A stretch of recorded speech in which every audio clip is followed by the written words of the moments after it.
Bonjour à toutes et à tous. Alors je vais revenir sur un sujet que j'avais traité il y a pas mal de temps. Bon, il y a des vidéos qui ont sauté, donc j'ai encore un témoignage d'une femme qui a un souci avec son voile. Alors évidemment, je le dis, je le répète, je l'ai fait dans certaines de mes vidéos, mais une fois encore, je vous dis, je sais plus quelles sont les vidéos qui ont sauté ou celles qui... Je vous renvoie au site de l'association Écoute.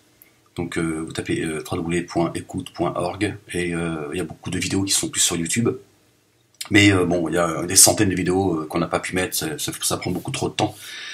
Donc voilà, il y a des vidéos qui ont sauté, et bon, il y en a qui ont été téléchargées puisqu'elles ont été vues par certaines et certains, et donc j'ai un témoignage d'une femme qui a un souci avec son mari, qui aimerait elle aussi retirer son voile. J'ai pu parler avec elle, puisque je ne prends pas les témoignages comme ça qui sont sensibles à la légère, hein. Je ne me contente pas d'un simple email, vous l'avez compris. Et donc on retrouve souvent les mêmes arguments, la même problématique, etc., etc. Et elle est prise en...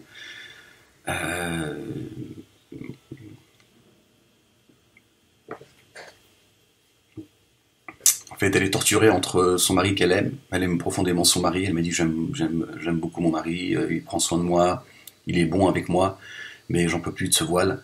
Et j'en ai marre voilà, j'ai besoin de me libérer de ce voile, je ne veux plus l'avoir sur la tête. C'est devenu un véritable stress pour elle aussi. Et son mari l'a connu avec. Et il l'aime aussi, mais pour lui, c'est une trahison, quoi. Il prend ça pour une trahison, et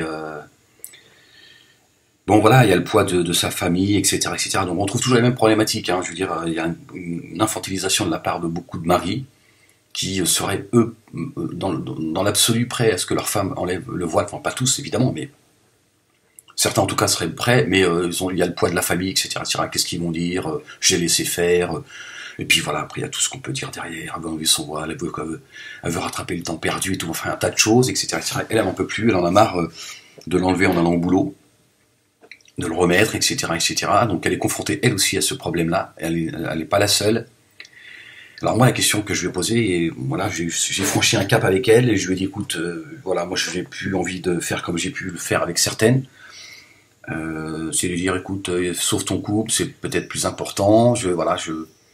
J'essaye voilà, moi je suis pas, voilà, je suis pour la paix des ménages, je n'ai pas envie d'être le sujet de discorde, mais à un moment donné, je lui ai dit, écoute, il y en a certaines, je sais qu'elles ont divorcé, elles se sont voilà, séparées de leur mari. La plupart du temps, elles sont, pour certaines, elles sont prises par des problèmes, on va dire, matériels. Elles ne peuvent pas avoir un appartement très vite, elles ne peuvent pas subvenir aux besoins du loyer, etc., etc. Donc elles sont prises en otage, parce qu'il y en a, voilà, c'est comme ça aussi qui tiennent leurs femmes voilées. Ça existe, hein, voilà, moi j'en ai des témoignages. Voilà, donc ça, il faut aussi l'entendre. Hein, ne me dites pas, oui, c'est une minorité, on s'en fout de vos histoires de minorité, de vos histoires, c'est pas le problème. Voilà, donc souvent elles sont coincées à cause voilà, du problème matériel, et aussi elles n'ont pas envie de divorcer, certaines elles ont déjà subi un divorce, elles ont pas envie d'en subir un deuxième ou un troisième, certaines c'est leur premier mariage. Bon voilà, ce voile pose énormément de problèmes, et moi la question que j'ai posée à cette femme, je ne donnerai aucun détail pour ne pas la mettre en difficulté, elle vit en France, et je lui dis, le problème c'est pas ton mari, le problème c'est pas toi, le problème c'est pas est-ce que tu as envie de porter le voile ou pas, est-ce que lui il a envie ou pas, en fait il faut dépasser tout cela. La réalité c'est, est-ce que le voile est une prescription divine ou pas? Est-ce que c'est une prescription de cet islam des Quraysh, cette tribu à laquelle a appartenu le prophète, et qui a essayé de les éduquer et de les sortir de leur ignorance, et une poignée l'ont suivi.